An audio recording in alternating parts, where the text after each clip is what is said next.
নমস্কার, বাঙালিয়ানায় আজকের recipe chicken কিমা দিয়ে কড়াইশুঁটির ঘুগনি। এই কড়াইশুঁটির ঘুগনি লুচি, রুটি, পরোটা সব কিছুর সাথেই খেতে কিন্তু দারুণ লাগে। একবার অবশ্যই ট্রাই করে দেখবেন, জাস্ট অসাধারণ খেতে হয়। তো চলুন কিভাবে করলাম চিকেন কিমা দিয়ে কড়াইশুঁটির ঘুগনি দেখে নিই। প্রথমে একটা প্রেশার কুকারে এখানে 500 গ্রাম কড়াইশুঁটি আর একটা মিডিয়াম সাইজের আলু ছোট করে কেটে লবণ আর একটু জল দিয়ে একটা সিটি দিয়ে সেদ্ধ করে নেব। আর এইদিকে একটা কড়াইয়ে দিয়ে দিচ্ছি দারচিনি আর 1 চামচ চিনি দিয়ে দেবো। চিনিটা গলে ক্যারামেল তৈরি হলে কালারটা ভালো হবে, তার জন্য চিনিটা দেওয়া। তো চিনি দিয়ে দিয়েছি। এবার দিয়ে দেবো পেঁয়াজ কুচোনো, কিছুটা পরিমাণ পেঁয়াজ কুচিয়ে লাল করে ভেজে নিতে হবে। তো আমাদের চ্যানেলটাকে অবশ্যই সাবস্ক্রাইব করবেন আর লাইক করতে কিন্তু একদমই ভুলবেন না। তো পেঁয়াজটাকে লাল করে একটু ভেজে নেব। পেঁয়াজ ভাজার মধ্যে সামান্য একটু লবণ অ্যাড করে দেব। ব্যাস নেড়েচেড়ে একটু পেঁয়াজটা আরও একটু লাল করে ভেজে নেব।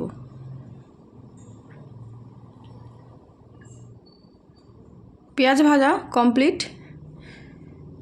এবার এই যে পেস্টটা দিচ্ছি এর মধ্যে আছে 10 কোয়া রসুন, আমি 10 কোয়া রসুন দিয়েছি আর একটা টমেটো পেস্ট করে নিয়েছি, পেস্টটা এর মধ্যে দিয়ে দিচ্ছি।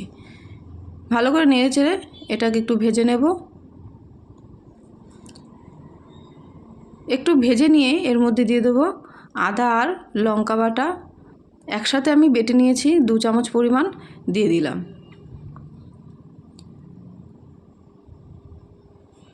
এই শীতের দিনে কড়াইশুঁটির ঘুগনি খেতে কিন্তু দারুণ হয় আর এই রেসিপিটা কিন্তু বেশ খুব সুন্দর রেসিপি। তো মিক্সির বাটিটা ধুয়ে একটু জল দিয়ে দিলাম। ভালো করে মশলাটাকে কষিয়ে নিয়ে যতক্ষণ না তেল বেরোবে মশলার গা দিয়ে ততক্ষণ মশলাটাকে আমি কষিয়ে নেব। এবার দিয়ে দিচ্ছি এখানে 200 গ্রাম চিকেন কিমা। তো কিমাটাকে দিয়ে ভালো করে নেড়েচেড়ে মিশিয়ে নিতে হবে। এই মশলার সাথে চিকেন কিমাটাও কিন্তু কষানো হয়ে যাবে আর সেদ্ধ হয়ে যাবে।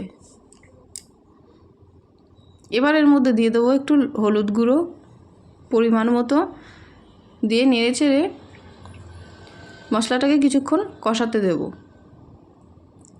আর দিয়ে দিচ্ছি কিছুটা কেশরি মেথি। এই কেশরি মেথি দিলে কিন্তু যে কোনো রান্নায় খুব সুন্দর একটা গন্ধ হয় আর টেস্টও বাড়ে। দেখুন মশলাটা কিন্তু বেশ ভালো করে কষিয়ে নিয়েছি, মশলার গা দিয়ে বেশ সুন্দর তেল বেরিয়েছে। এবার এর মধ্যে দিয়ে দেব সেদ্ধ করে রাখা কড়াইশুঁটি আর আলুটা। আপনারা চাইলে এখানে কিন্তু মটন কিমাও অ্যাড করতে পারেন, আমি চিকেন কিমা দিয়ে রান্নাটা করলাম।